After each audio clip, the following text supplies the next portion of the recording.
In the middle of the wilderness. Life and death. Just one wrong decision apart. In a world where every bite is paid for in blood. Every cold night must be overcome by will. 10 people who bet body and mind to survive 40 days in the harsh desert. No food. No clean water, no comfort. There's just instinctual beliefs and smoldering contradictions. A man who risks eating rotten meat to prove his worth. A man who rejects his teammates to keep his pride. A silent retreat.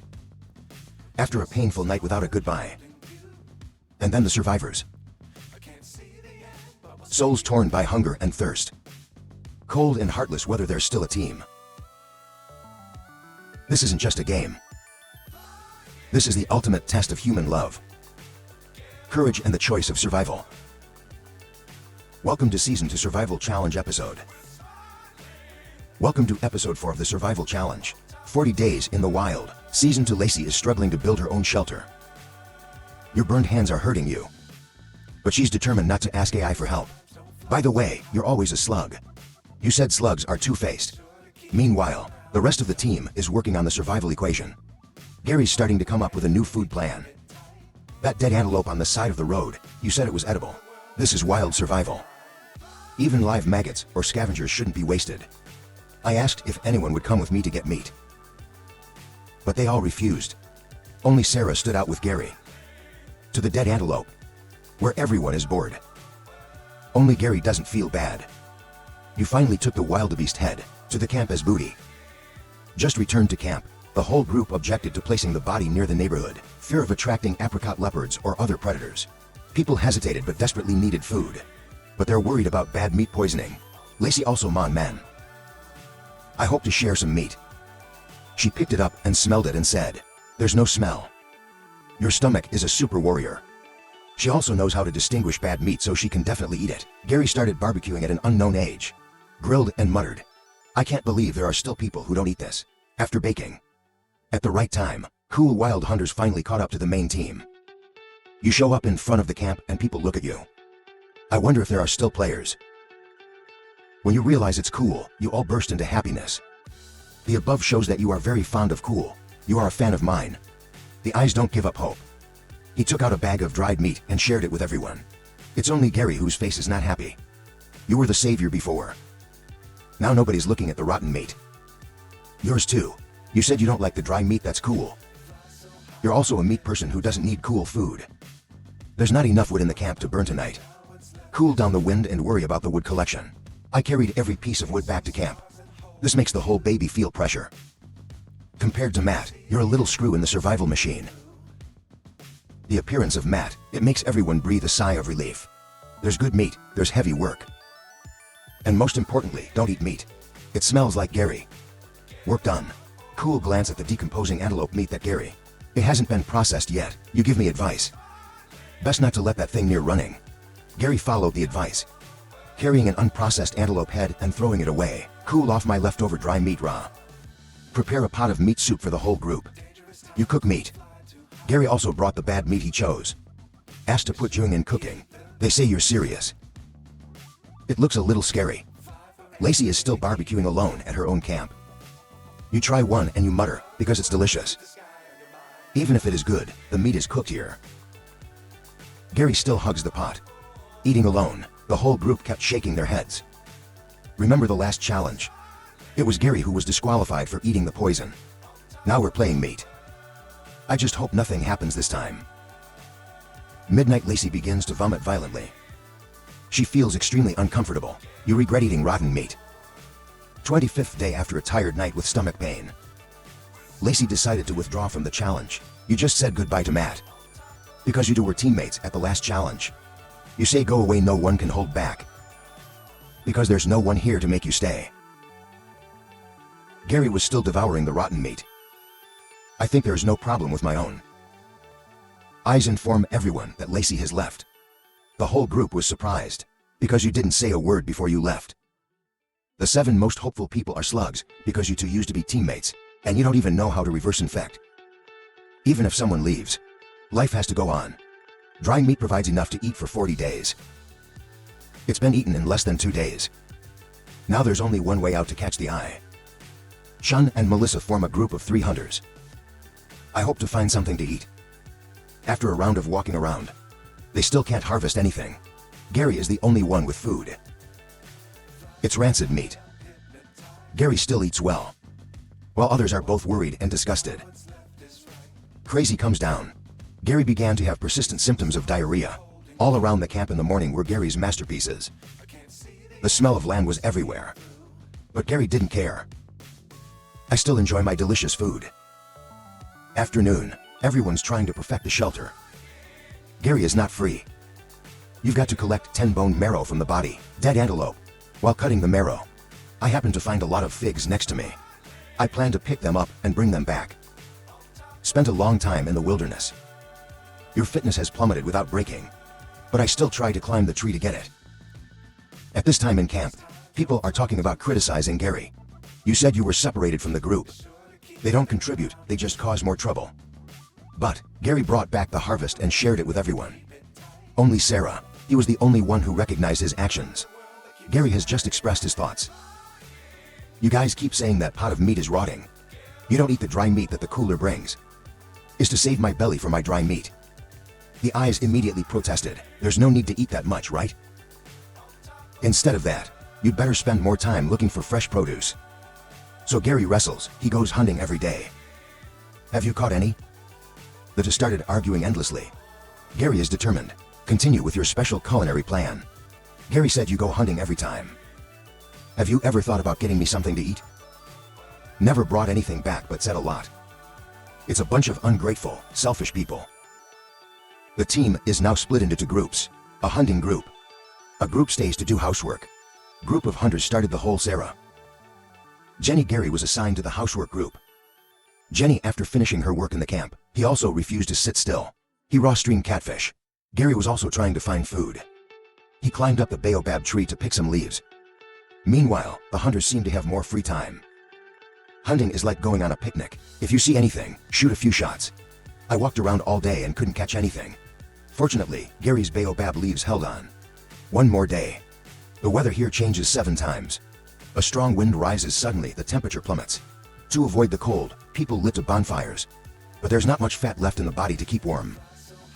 Time to day 28. Sarah's been smoking all night. Makes puffy eyes almost impossible to open. You're the biggest loser on the team. It makes you feel bad. Gary, to fight the cold, I started to build myself a wall against the wind. I dragged every rock back to build a wall. This action was immediately criticized by everyone. It's too selfish. Matt said it's a team that you only care about yourself. You always take care of yourself. Pretend to do it for the collective. Despite being told Gary will keep the job he wants. And the hunters continue on their way to find food. The unfortunate thing is, hunting with poor accuracy turned into a picnic. Sarah is collecting wood at the camp. Suddenly a thorn pierced my leg. She endured the pain and pulled out the thorn. It's quite deep. I don't know if it's infected. On the way back, she discovered a wild area of spinach. This is a very good dish. There's a large area. She collected a big bag and brought it back to camp, so there's more food throughout the day. Everyone thanks Sarah, because she brought back spinach and even ate roots. Their 30th day. The slug caught a white catfish of the wildebeest. Bring the fish back to camp. Hope Lindsay can show off her cooking skills with a spinach casserole. But Lindsay said she was tired. Don't want to move hands. The slugs continue to fish by the river. Until noon. I came back and saw the fish is still hanging on the rod. This makes me very angry. I bet you worked hard to catch it and no one would handle it. I remember last season, I also met to such lazy people. I try to control my anger and keep checking the fishing line. This time I caught a turtle.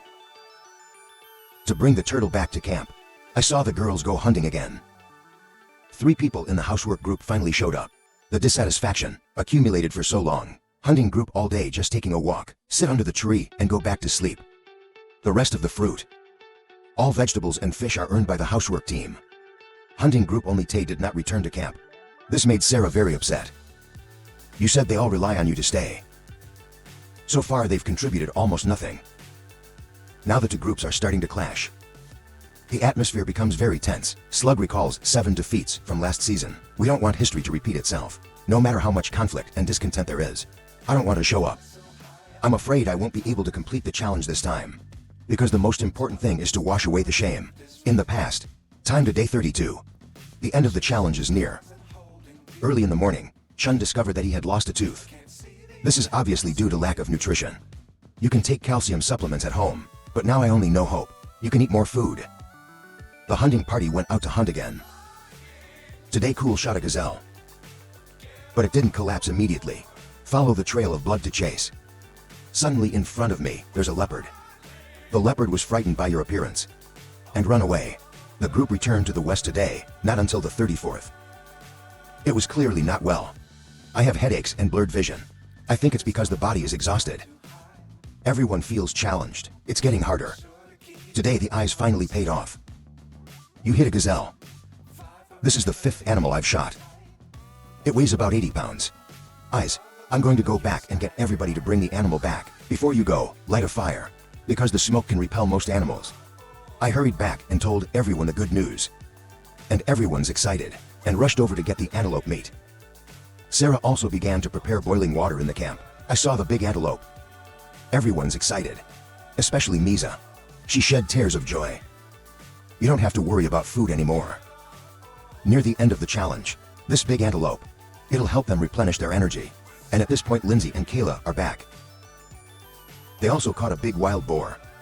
It's actually twice as good news. I don't have to worry about food anymore. It's about making sow to process all this meat. Everyone is full of enthusiasm. Then there's no more conflict or complaining. Everyone just grilled and cooked. There's not a bit of waste, eating enough, drinking enough. Everyone together busy handling the rest of the meat. They ate all day because they were hungry. AI also wants to regain weight, lost in the past days. The rest of the days are simpler now.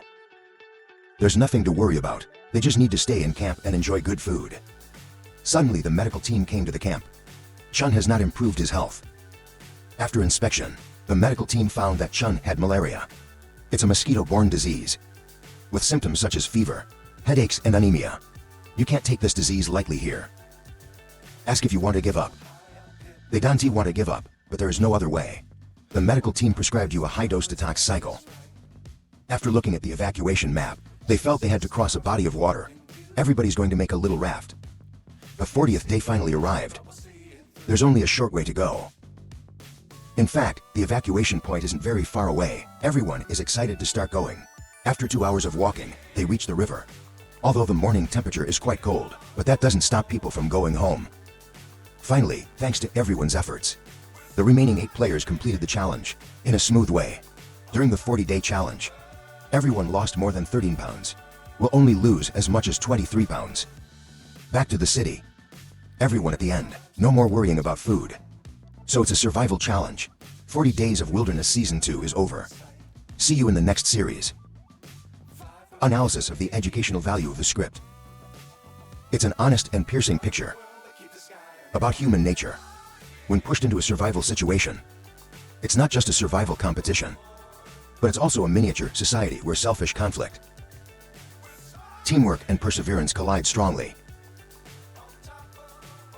It's a lesson in collective responsibility. When Gary chooses his own direction, away from the collective, with the argument that AI is also selfish.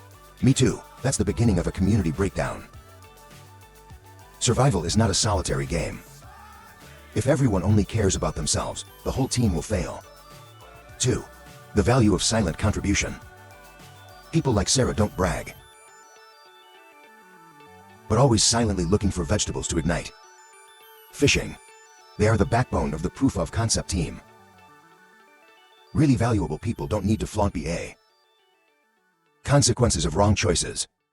To eat rotten meat whether out of self-respect or indifference. It cost Lacey and Gary. The script shows for strong will. It's no substitute for knowledge and discretion. Survival is not just about grit. It's also the ability to assess risk in time. Success is the result of unity. In the last days, when people actually join forces, the hunting group, the cooking group, vegetable seeker, they overcome difficulties faster than ever before. That's the clearest evidence. No one can survive alone. In life or in the forest, It's not the strongest to survive. It's someone who adapts. We know how to unite and share. Even if you are living in nature or in modern life, always remember, for don't let me blind you. Don't underestimate the contributions of others. Let's live as if today it's the last day you can share.